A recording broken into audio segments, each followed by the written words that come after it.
berminggu-minggu kalian cuma di rumah doang. Untuk itu, sekarang gue mau tantang kalian buat bikin video kayak gini.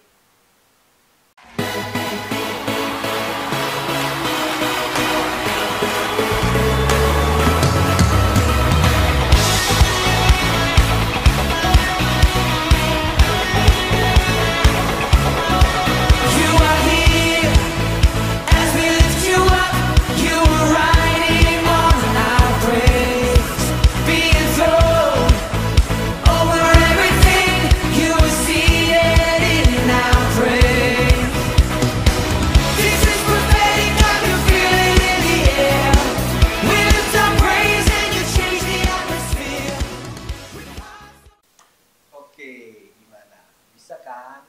Bisa dong. Harus bisa. Jadi gua mau lihat gimana sih tampilan maksimal kalian kalau kalian mau ikut ibadah online. Ini versi kita. Gimana versi lo? Yuk kita mulai ibadah hari ini dengan penuh sukacita. Aku mau ajak teman-teman kita nyanyikan lagu Anggur Baru. Kalian mau duduk, kalian mau berdiri, kalian mau jingkrak-jingkrak, mau tepuk tangan, terserah. Ayo kita semangat memuji Tuhan. Kita mau nyanyikan lagu ini, Roh Kudus. Roh Kudus tercurah di tempat ini, urapannya yang ajaib memulihkan umatnya. Roh Kudus tercurah bagi gerejanya, membangkitkan umat pilihannya. Kapan hari ini?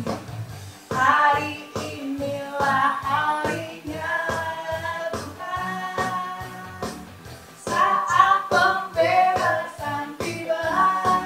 Belenggu dosa, belenggu dosa telah dipatahkan. Mari bersorak bagi Dia. Anggur baru tercurah penuhi umatnya dengan sukacita. Minyak baru tercurah urapi umatnya, nyata kuasanya. Kita mau ulangi lagu ini sekali lagi, harus lebih semangat katakan Roh Kudus. Roh Kudus tercurah di tempat ini, urapannya yang ajaib memulihkan umatnya. Roh Kudus tercurah bagi gerejanya, membangkitkan umat pilihannya. Hari inilah harinya Tuhan, saat pembebasan tiba. Belenggu dosa, belenggu dosa telah dipatahkan.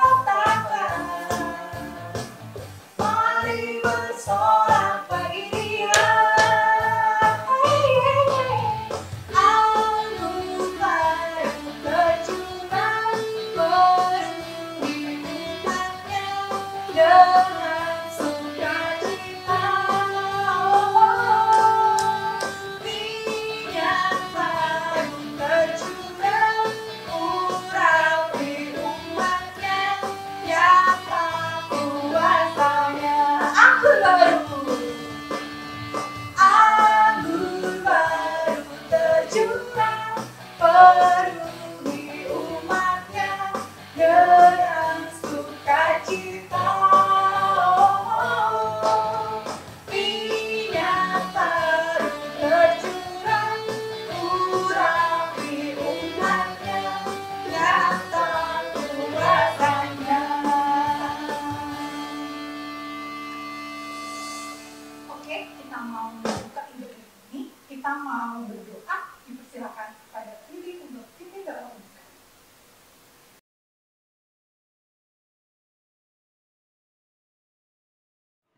Mari kita berdoa.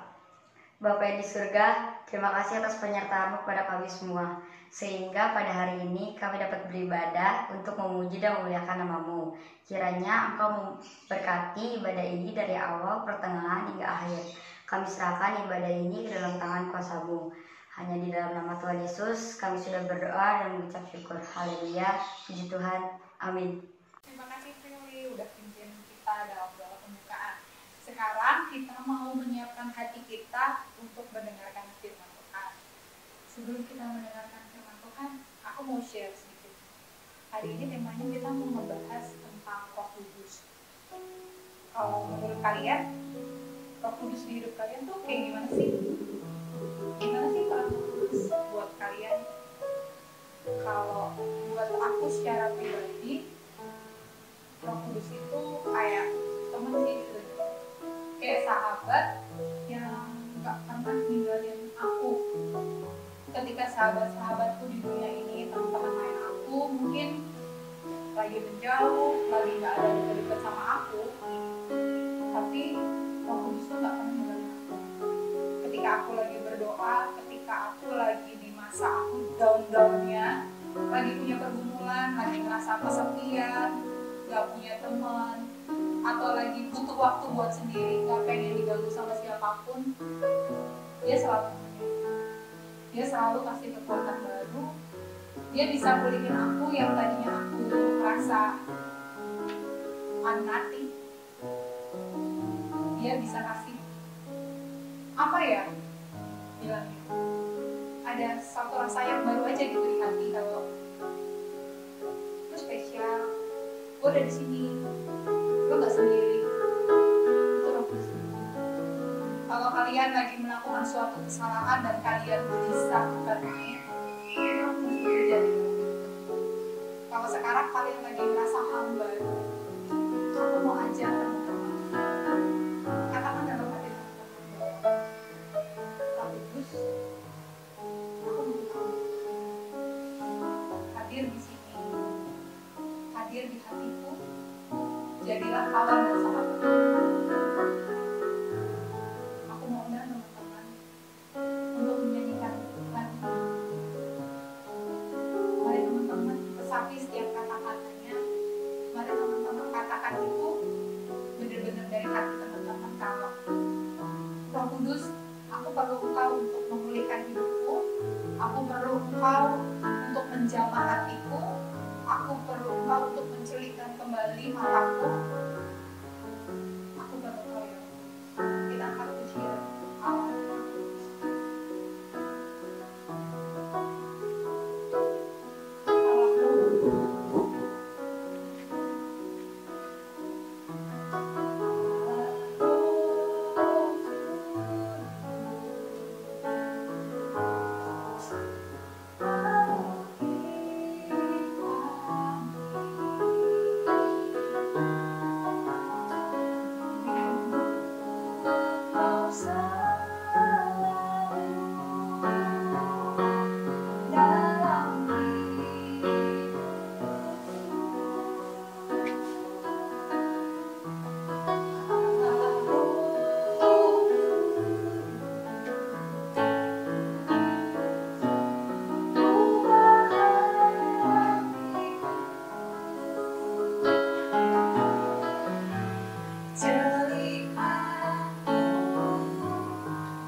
Halo, selamat pagi semuanya teman-teman.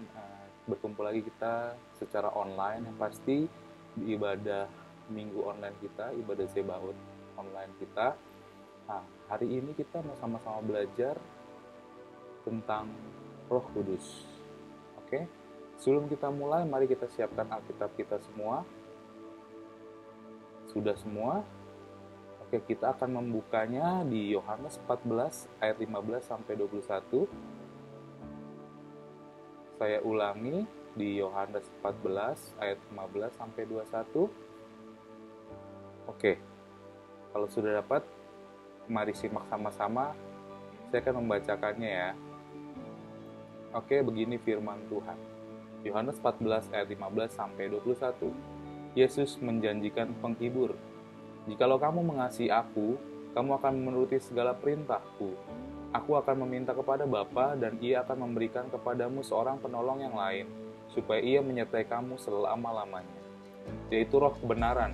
Dunia tidak dapat menerima Dia, sebab dunia tidak melihat Dia dan tidak mengenal Dia. Tetapi kamu mengenal Dia, sebab Ia menyertai kamu dan akan diam di dalam kamu. Aku tidak akan meninggalkan kamu sebagai yatim piatu. Aku datang kembali kepadamu. Tinggal sesaat lagi dan dunia tidak akan melihat aku lagi. Tetapi kamu melihat aku, sebab aku hidup dan kamu pun akan hidup. Pada waktu itulah kamu akan tahu bahwa aku di dalam Bapa-Ku dan kamu di dalam aku, dan aku di dalam kamu. Barang siapa memegang perintahku dan melakukannya, dialah yang mengasihi aku. Dan barang siapa mengasihi aku, dia akan dikasihi oleh Bapa-Ku dan aku pun akan mengasihi dia dan akan menyatakan diriku kepadanya. Oke, demikian firman Tuhan. Kita mau sama-sama belajar tentang Roh Kudus. Apa sih itu Roh Kudus? Mungkin kita semua sering membaca di Alkitab tentang Roh Kudus, tentang Tritunggal Allah Bapa, Anak Allah, dan Roh Kudus. Mereka tiga tapi mereka satu. Ada satu kesatuan di dalam ketiganya itu. Nah, Roh Kudus di dalam bahasa Yunani-nya disebut Parakletos. Bisa dibilang seorang penolong, penghibur, pengajar, pembela. Nah, apa kalian bingung tentang itu? Nah, sebelum kita membahasnya, mari kita simak kesaksian teman-teman kita ini ya, supaya kita mendapatkan penjelasannya. Oke? Kita saksikan.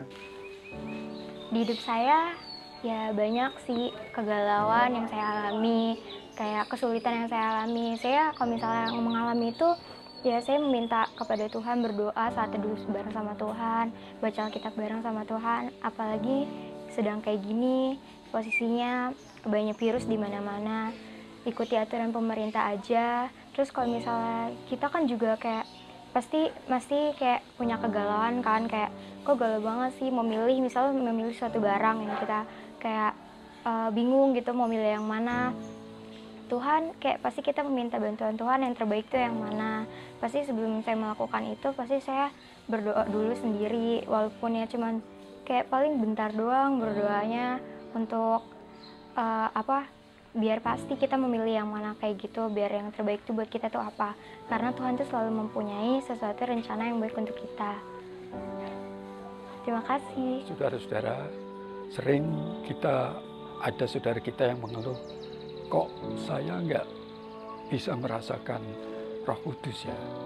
Padahal Tuhan Yesus di dalam Yohanes 14 ayat berapa lupa ya, itu mengatakan bahwa Dia akan memberikan seorang penolong yang lain kepada kita.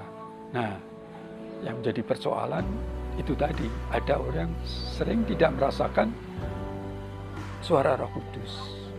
Padahal sebetulnya semua orang sudah dianugerahi. Nah, seberapa jauh orang itu dekat kepada Tuhan Yesus, maka semakin dia akan peka mendengar suara. Caranya bagaimana? Membaca firman, saat teduh, berdoa, dan jangan menjauhkan dari pertemuan-pertemuan ibadah, sehingga kita akan peka, ibarat seperti radar gitu ya, yang begitu peka. Nanti ada kok suara hati itu akan mengatakan, jangan, lakukan. Jadi dekatlah pada Tuhan dan selalulah berdoa, bersaat teduh bersama Tuhan dan pujian. Itu akan membuat kita menjadi lebih peka dengan Roh Kudus. Roh Kudus tidak pernah kok spektakuler. Ada memang hal-hal spektakuler, tapi hal-hal yang kecil pun Roh Kudus mengingatkan. Shalom semua, saya Davina. Di sini saya mau kesaksian tentang Roh Kudus untuk tidak menyontek. Jadi waktu itu tuh ada hari dimana aku tuh biasa-biasa aja tuh tadinya. Terus tiba-tiba guru IPS datang nyuruh ulangan mendadak. Gara-gara kan presentasi udah selesai semua. Jadi dia nyuruh ulangan mendadak gitu kan. Nah, aku yang nggak tahu apa-apa, belum belajar sama sekali, itu tuh bener-bener kaget banget. Terus kayak temen aku banyak yang ngajakin KS dong, kayak kerjasama Dav, ayo KS, ayo KS. Lagian kan cuma sedikit doang yang lu tahu, dari materi lu doang paling yang lu hafalkan gitu. Terus ya udah, kayak Davina bingung antara mau nyontek apa enggak. Terus kayak di hati Davina tuh ada yang bilang, nggak tahu itu siapa, mungkin itu Roh Kudus ya. Nah, dia bilang, Dav, jangan nyontek, mending kamu usaha sendiri deh. Walaupun nilainya jelek, yang penting kamu udah berusaha sebisa kamu. Udah sih, itu aja. Jadi menurut Davina tuh, Roh Kudus tuh menuntun aku ke jalan yang benar di saat kita bingung mau ngelakuin apa di saat itu. Nah, kayak yang cerita aku tadi, Roh Kudus tuh bilang, Davina berusaha sendiri aja, jangan nyontek, jangan KS sama teman-teman. Tuh, Roh Kudus juga kayak misalnya aku lagi dalam kesedihan nih, Roh Kudus tuh bilang, Davina jangan sedih lagi, Davina curhat aja ke Tuhan lewat berdoa. Atau Davina jangan sedih lagi, Davina bisa kok baca Alkitab, bisa nyanyi-nyanyi lagu rohani gitu. Oke, kita sudah menyaksikan kesaksian teman-teman kita tentang Roh Kudus. Di mana ada yang sebagai penolong, ada yang sebagai pengajar, ada yang sebagai penghibur, dan juga ada yang sebagai pembela. Nah, tadi beberapa kesaksian. Nanti setelah ini akan ada kesaksian lagi. Jadi nanti kita simak sama-sama ya, supaya kita lebih jelas apa itu Roh Kudus. Oke? Oke, tadi kan aku bilang, Roh Kudus itu adalah di dalam bahasa Yunani yang disebut Parakletos. Gitu. Itu bisa diartikan, kalau di bahasa Indonesia itu bisa diartikan seorang penolong, penghibur, pengajar, dan pembela. Seperti itu. Kok bisa gitu Roh Kudus sebagai penolong? Karena Tuhan Yesus sendiri yang bilang, dia kan menjadikan seorang penolong, yaitu Roh Kudus. Kita tidak lagi yatim piatu gitu. Walaupun Tuhan Yesus sudah terangkat ke sorga, tetapi kita tidak sendirian di dunia ini. Walaupun kita semua mungkin dimanapun gitu lagi sendiri, kita nggak sendiri, kita punya Roh Kudus, yaitu Roh Allah itu sendiri. Karena di saat kita menerima Tuhan Yesus sebagai Tuhan dan Juru Selamat kita mendapatkan Roh Kudus. Oke, sampai di sini mengerti semuanya. Nah, penolong di sini adalah seperti ini.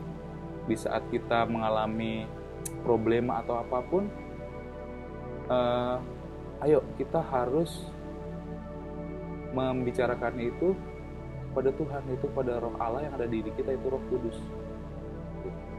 Dan dia kan sebagai seorang penolong, dia akan menolong, dia akan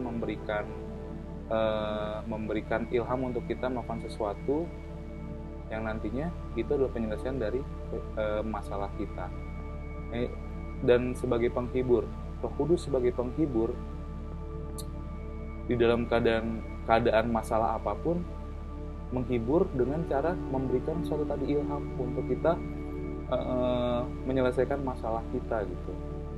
Nah, nanti kita akan simak di kesaksian berikutnya lagi supaya lebih jelas gitu. Tidak cuma teori saja, biar kalian juga bisa menyimak apa sih Roh Kudus dan apa sih kok penolong, kok menghibur, seperti itu. Nah, ada juga Roh Kudus itu pengajar. Kalau aku pribadi ya, kalau misalkan aku dengerin khotbah dimanapun, aku selalu bilang, Roh Kudus ajari saya supaya saya mendapatkan sesuatu dari firman ini.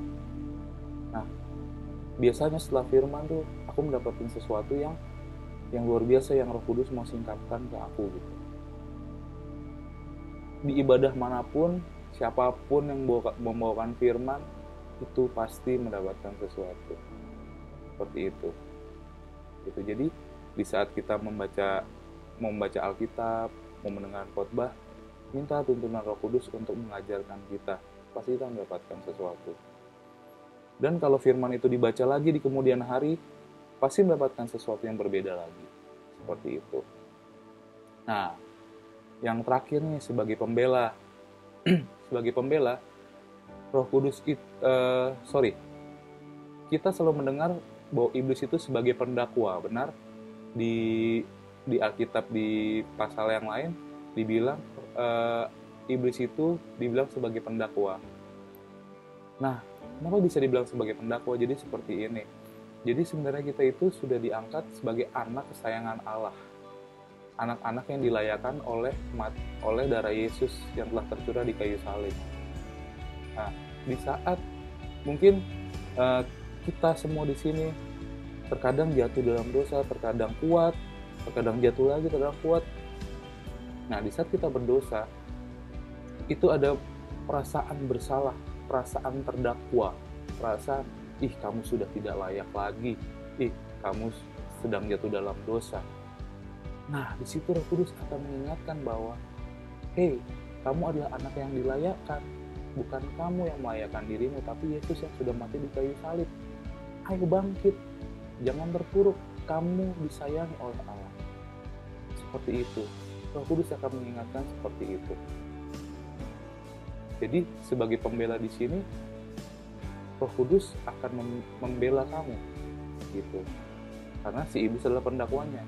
Dan kita punya Roh Kudus yang membela gitu, bahwa kamu sudah diselamatkan, kamu sudah dilayakkan oleh darah Yesus. Gitu. Kamu tinggal mengaku dosamu dan oke, beres. Seperti itu. Oke, dan itu saja. Mungkin habis ini kita akan menyaksikan kesaksian lagi. Seperti apa karya Roh Kudus yang nyata di kesaksian teman-teman kita lagi. Oke? Mari kita simak semua. Saya sedikit mau kesaksian tentang kuasa Tuhan. Jadinya waktu di dalam studi saya waktu SD, saya itu mengalami kuasa Tuhan yang benar-benar ajaib. Jadi waktu SD saya mau kelulusan ke SMP. Nah, di saat kelulusan itu benar-benar 15 menit saya udah pilihan terakhir dan saya juga udah daftar ke swasta juga, udah untuk jaga-jaga. Tetapi yang terjadi 15 menit akhir Tuhan merubah segalanya menjadi suatu mukjizat yang mungkin di depan mata saya juga itu mustahil untuk terjadi, karena tinggal 15 menit akhir itu pilihan terakhir untuk mungkin juga udah 99% juga udah nggak mungkin. Ternyata ada siswa yang pindah sekolah sehingga saya dapat lulus. Jadinya yang mau inti dari yang saksian gue ini, di kelulusan gue ini, saya dapat kitab dari 1 Petrus 5 ayat 7. Serahkanlah segala kekhawatiranmu kepada Dia yang memelihara kamu. Terima kasih. Halo, nama saya Nino. Saya pengen kesaksian di sini. Jadi akhir-akhir ini kan gue pengen naik kelas 12. Cuman untuk mendukung studi itu gue pengen ikut bimbel nih. Cuman karena corona, pendapatan orang tua kan lumayan tersendat. Terus mama juga cerita bahwa pendapatan dari penghasilan masker itu kurang, udah nggak ada yang pesan lagi. Gue mau minta duitnya gimana juga bingung kan, karena nggak enak juga kalau terus minta sama orang tua di saat kondisi kayak gini. Situ gue mikir gimana caranya gue cerita sama orang tua juga bingung. Akhirnya gue lupa, gue tuh masih punya Tuhan yang memelihara gue. Kenapa gue nggak minta gitu sama Tuhan, berdoa tolong. Kayak gue merasa selama corona ini tuh gue jauh sama Tuhan. Akhirnya gue berdoa, Tuhan saya pengen bisa les itu, gimana caranya ya Tuhan, semua serahkan padamu, pokoknya rencanamu indah. Akhirnya Tuhan menjawab doa gue bisa mendapat orderan lagi masker, sehingga gue bisa bayar uang bimbel tersebut, dan semua tuh indah pada waktunya. Pokoknya jika kita menyerahkan kesusahan kita kepada Tuhan, semuanya pasti tidak akan seribet yang kita bayangkan. Dekat sama Tuhan terus yang penting. Ya, selamat pagi teman-teman. Saya ingin bersaksi tentang kebesaran karya Roh Kudus terhadap kehidupan saya secara pribadi. Ya, saya menjadi orang Kristen atau mulai mengenal Kristus sejak kelas 3 SD. Jadi saya tidak sejak lahir, tapi sejak kelas 3 SD. Sejak itu saya mulai aktif kegiatan sekolah minggu, ikut menyanyi bersama ketika mengisi paduan suara di gereja dan lain-lain. Seiring berjalannya waktu, saya pun ikut aktif dalam kegiatan gereja di Pemuda, ikut PA Pemuda, kemudian kegiatan-kegiatan olahraga dan lain sebagainya.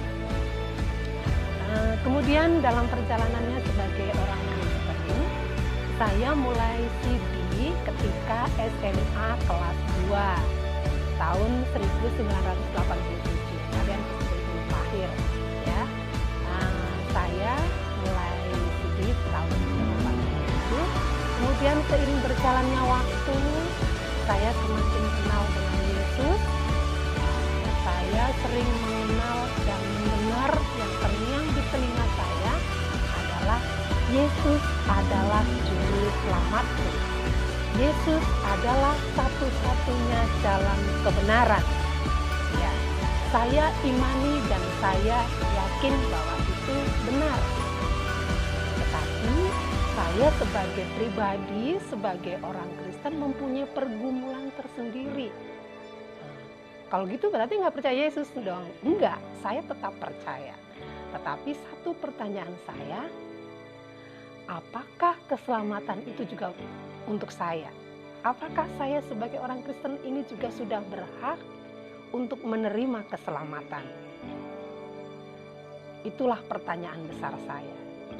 Akhirnya bergulir bertahun-tahun.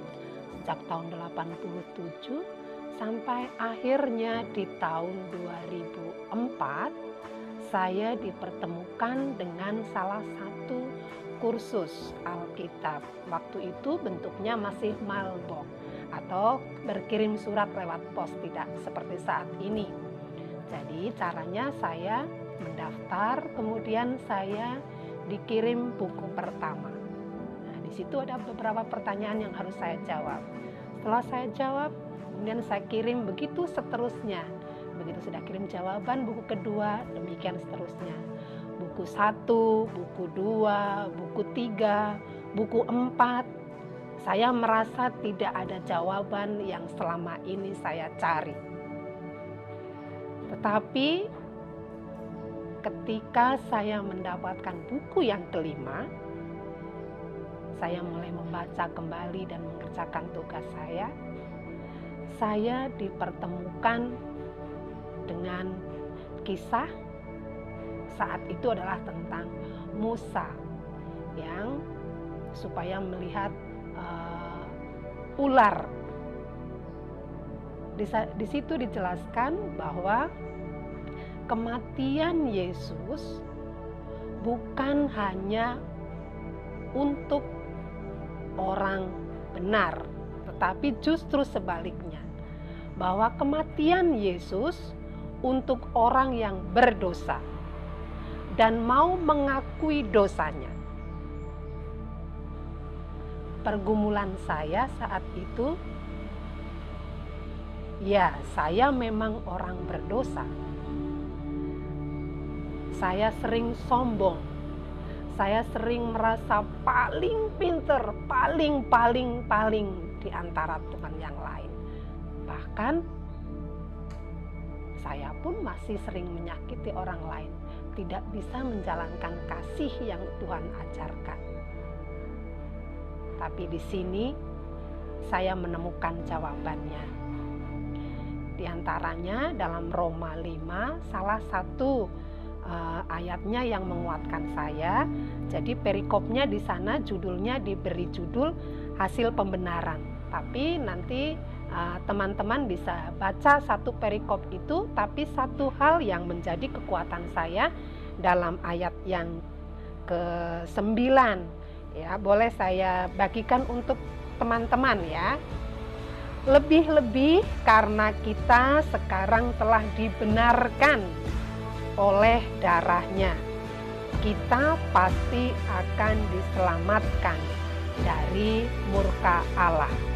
Itu satu kekuatan yang luar biasa bagi saya. Disinilah saya mendapatkan jawaban. Dan sejak saat itu, saya merasa sebagai orang Kristen yang baru, sebagai orang Kristen yang diperbaharui. Karena setiap saya merenungkan buku, materi, kursus tadi, saya lakukan di tengah malam. Jadi hanya saya dengan Roh Kudus yang bekerja di hati saya. Memang saya menggumuli firman Tuhan saat itu sendiri. Tapi di dalam hati saya di sini rame sekali. Banyak yang mengatakan, tidak seperti itu Sam jawabannya. Kamu seharusnya seperti ini. Terus berulang-ulang. Itu saya merasakan bahwa itu adalah karya Roh Kudus yang diberikan untuk saya dan juga untuk yang lain yang saya. Terima kasih. Nah, saudara, ini ada ayat yang kiranya bisa mendorong kita untuk lebih dekat kepada Tuhan. Saya bacakan ya. Dari Yakobus 4 ayat 9. Mendekatlah kepada Allah dan Ia akan mendekat kepadamu.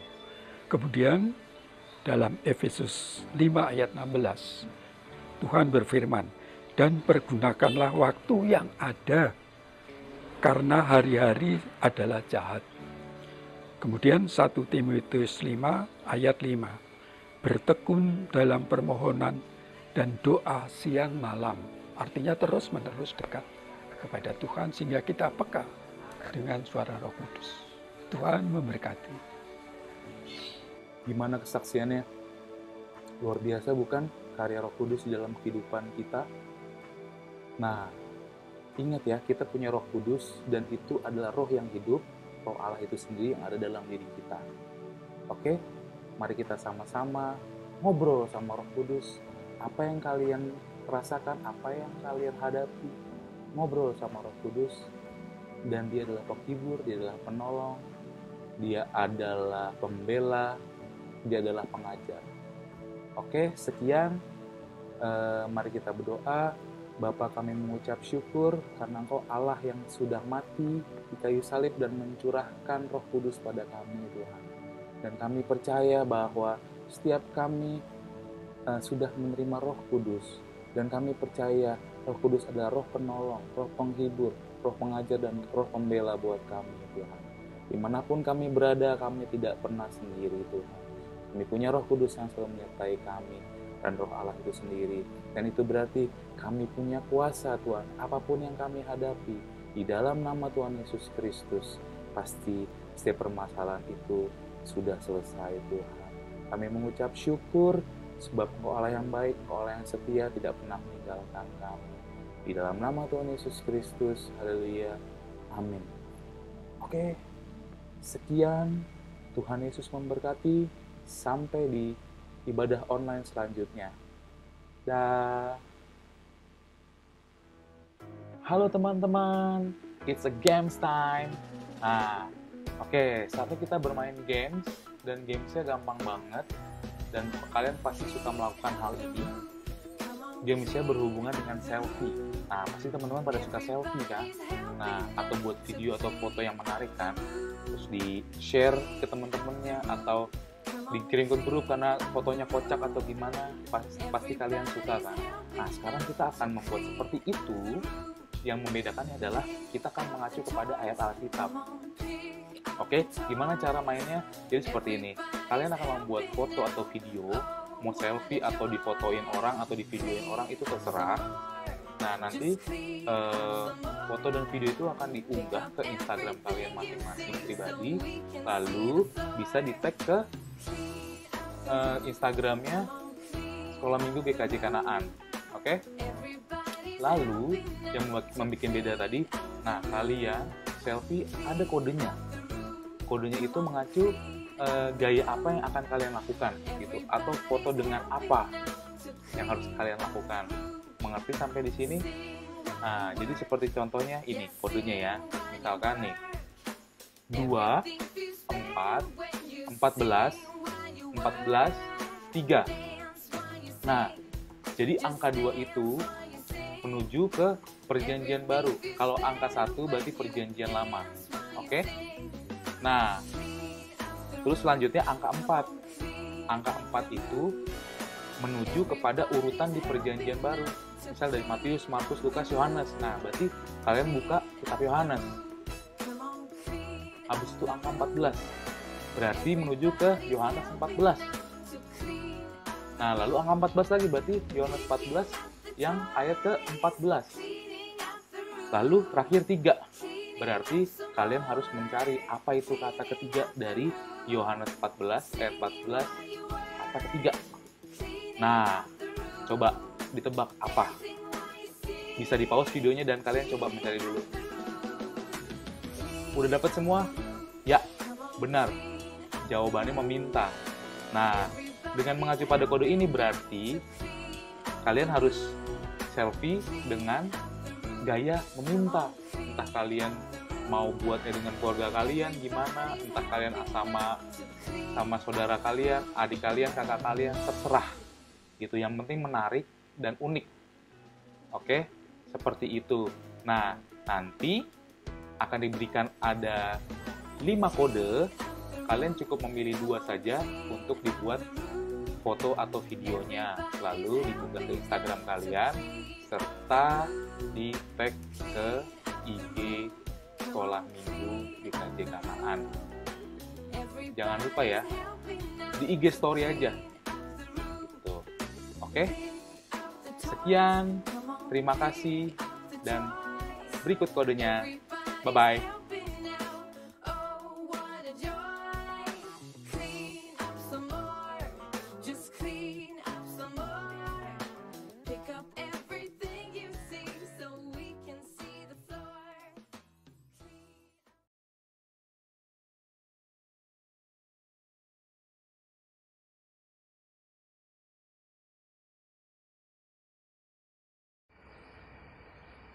Dasar persembahan diambil dari Roma 12 ayat yang ke-1. Karena itu saudara-saudara, demi kemurahan Allah aku menasihati kamu supaya kamu mempersembahkan tubuhmu sebagai persembahan yang hidup, yang kudus, dan yang berkenan kepada Allah. Itu adalah ibadahmu yang sejati. Persembahan bisa dikumpulkan dengan 3 cara. Yang pertama, persembahan dikumpulkan ke dalam amplop. Setelah kita bertemu di gereja, amplop tersebut bisa diserahkan kepada majelis. Yang kedua, persembahan bisa dikumpulkan ke dalam amplop, lalu dititipkan pada majelis wilayah. Yang ketiga, persembahan bisa ditransfer ke BNI dengan nomor rekening 07 40 91 6429 atas nama GKJ Kanaan. Untuk meresponi firman Tuhan, kita mau naikkan pujian Allah dulu. Yang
Mari teman-teman kita bersatu di dalam doa. Tuhan yang Maha Kasih dan Penyayang, terima kasih karena Engkau telah memberkati jalannya ibadah online hari ini dari awal, pertengahan, hingga akhir. Tuhan, terima kasih juga karena Engkau telah menyertai dan memberi semangat kepada kakak-kakak GSM sehingga mereka dapat memberikan kami semua video online setiap minggunya dengan renungan berbeda yang pastinya bisa menumbuhkan iman kami. Ya Tuhan, berkati juga agar pandemi corona segera berakhir, sehingga kami semua dapat bertemu di gereja serta memuji dan memuliakan nama-Mu bersama-sama. Tuhan, doa yang kurang sempurna ini kami alaskan dengan doa yang telah Engkau ajarkan. Bapa kami yang ada di surga, dikuduskanlah nama-Mu, datanglah kerajaan-Mu, jadilah kehendak-Mu di bumi seperti di surga. Berikanlah kami pada hari ini makanan kami yang secukupnya, dan ampunilah kami akan kesalahan kami seperti kami juga mengampuni orang yang bersalah kepada kami. Dan janganlah membawa kami ke dalam cobaan, tetapi lepaskanlah kami dari yang jahat, karena Engkaulah yang punya kerajaan dan kuasa dan kemuliaan sampai selama-lamanya. Amin.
Ibadah kita sudah selesai. Terima kasih buat teman-teman yang sudah beribadah bersama-sama dengan kita. Jaga kesehatan. Aku Kak Opi. Aku Kak Enggal. Pamit dulu. Dah.